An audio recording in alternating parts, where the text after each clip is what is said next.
Regardless, I believe it is necessary for you to do that. Actors rely on their bodies to perform.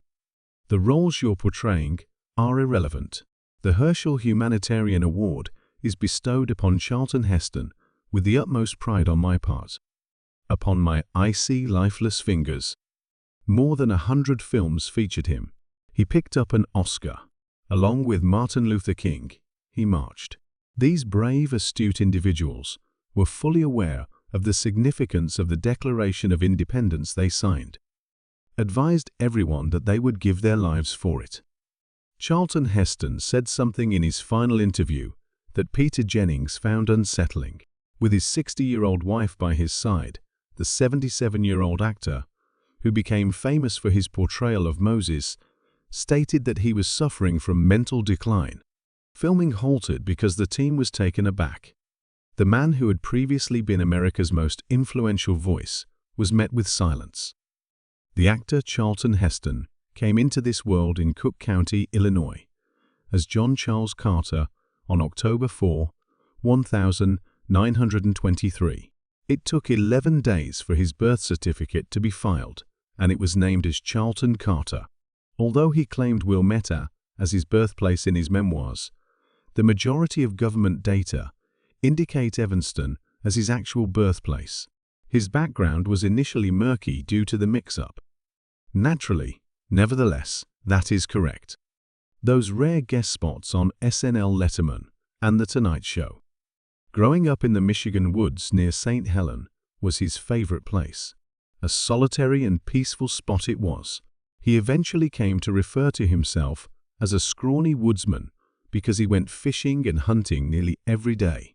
Contrary to popular belief, he was already listed as Charlton J. Carter in 1930s census records. His parents separated in 1933 when he was 10 years old. Afterwards, his mom weed Chester Heston. Heston was the moniker he adopted at that point. Contrary to popular belief, Charlton is not derived from his mother's maiden name. It was passed down from Marion Charlton, his grandma. When he was a little boy, his grandpa adopted his mother and aunt to avoid being associated with their biological father. They adopted his last name.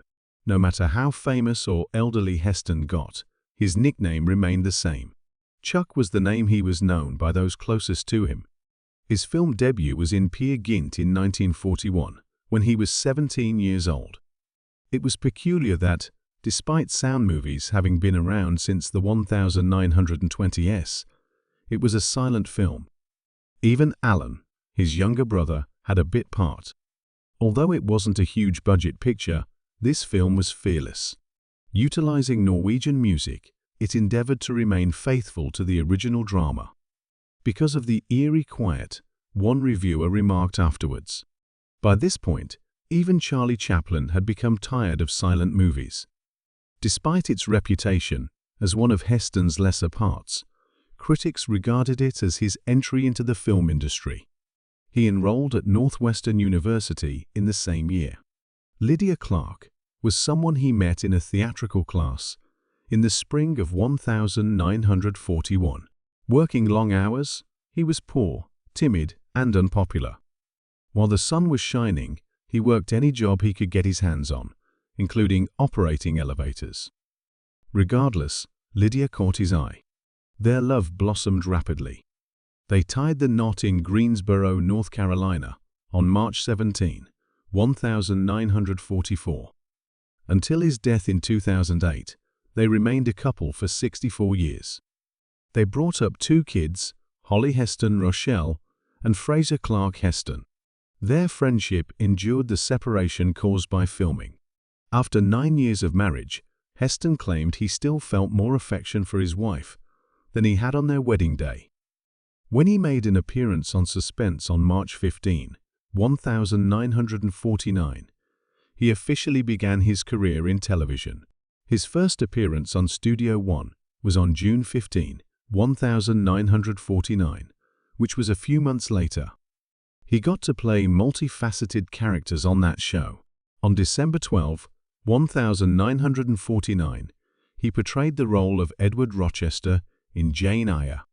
His performance as Heathcliff in Wuthering Heights took place on October 30, 1950. On October 22, 1951, he also appeared as Macbeth.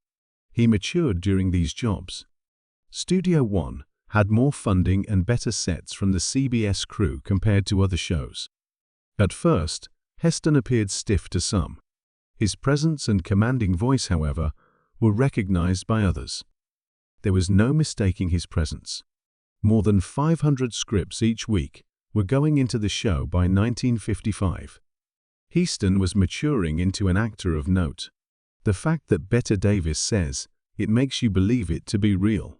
Unfortunately, I feel like I was recognized for the same old mundane tasks that many others do as well. However, people always seem to snap my picture whenever I do things, as I am an actress. There were two big projects that he worked on in 1950. His role as Mark Antony in a low-budget Julius Caesar film is one example. The Chicago production included no other hired actors save for him. David Bradley, a childhood friend of his, was the film's director. His breakthrough role in Hollywood was in Dark City. Danny Haley, an enraged gambler who managed a seedy bookmaker's business, was played by him. The age of Heston was 25 back then. Even though the picture bombed at the box office, Cecil B. DeMille was a big fan. He was cast by DeMille in the world's biggest show in 1952. Heston portrayed the role of Brad Braden, a stern yet secretly sympathetic circus manager.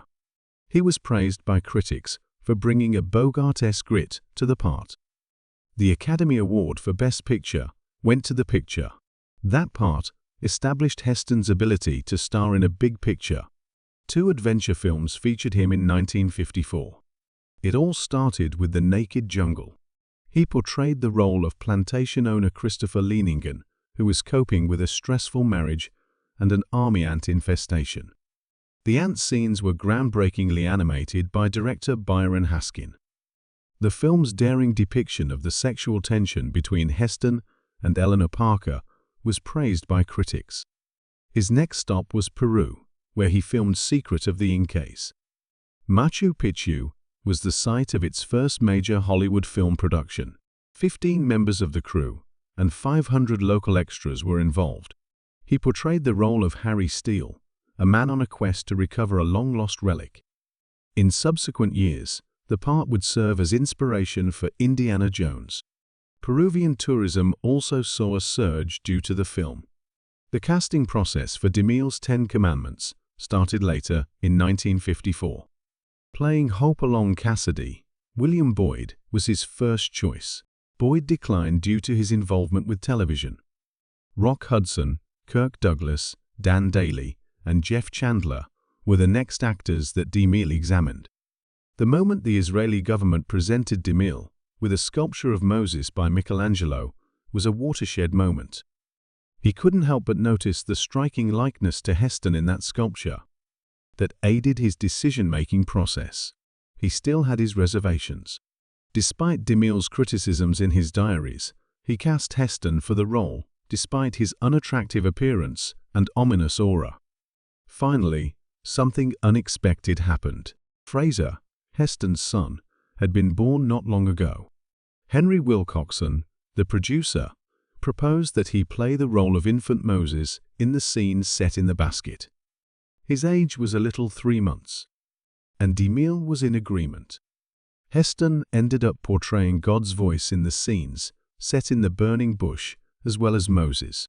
His career as an actor had expanded by 1956. He had risen to prominence as a leading actor and the public face of biblical epics. It was originally planned in the late 1950s that MGM's Ben-Hur would be the most massive and costly film that Hollywood had ever produced.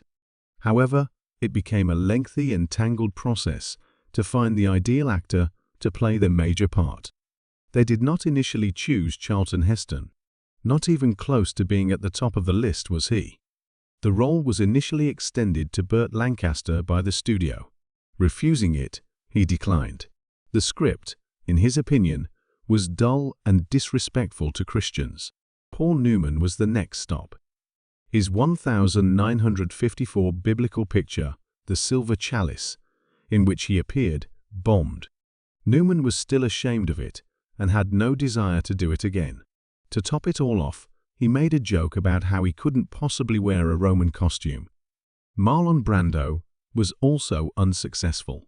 The recording facility persisted in their efforts. Despite skepticism from some at MGM, they considered Rock Hudson for the part. They even considered hiring Leslie Nielsen, who was known for serious roles but had yet to establish a reputation for comedic roles, at one point. It was all in vain. In their last-ditch effort, MGM considered casting non-English-speaking Italian actors.